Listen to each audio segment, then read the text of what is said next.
The Christ's eternal principles are the ABCs of the universe and the ABCs of human conduct in God's universe. We can't grow beyond them.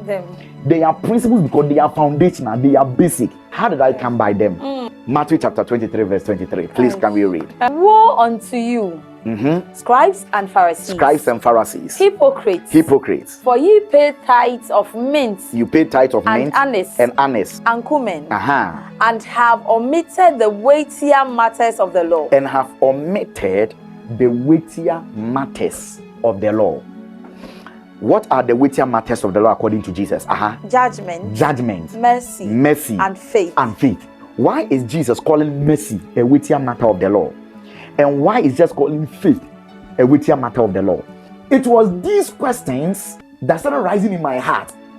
And I started to give it attention by reading and searching. That was when I launched on these 5 eternal Christ principles. Wow. God chose Abraham because he will command his children and his household after him to keep the way of the Lord. How? By doing justice and judgment.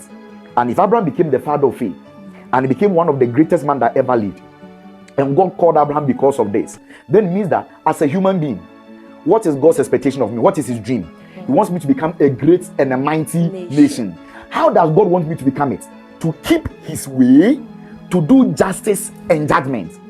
Then after some time, I chanced on Jeremiah chapter 9 verse 23 to 24. When we say I know God, or God let me know you, what does it mean? God didn't want to leave us in the dark.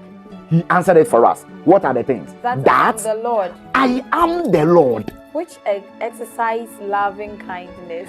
I am the Lord that exercise myself in loving kindness. Judgment. And righteousness.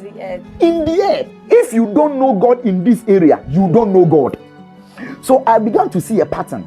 God says, I chose Abraham because he will keep the way of the Lord to do justice and judgment. Then in Jeremiah, he says, I want people to know me and understand me. How? Then justice is mentioned. Then judgment. I realize that judgment is what Jeremiah is calling righteousness. So any knowledge of God that doesn't introduce you to the justice of God, the judgment or the righteousness of God and the loving kindness of God, you don't know the God of the Bible and the God of the universe. But what is the way of the Lord? The way of the Lord is the way of truth. Then when I was reading Genesis chapter 2, the Bible says that God placed in the garden trees that were good for the sight and that was good for food. What shocked me was that of the trees God created, the first thing God was able to tell us about the trees of the Garden of Eden was not their edible nature, but their beauty, aesthetic quality they give to society. So the next thing that happened was that Genesis 2, I also realized that, beauty is relevant.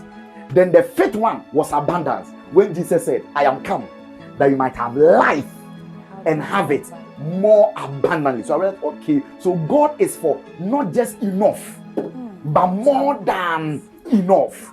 5.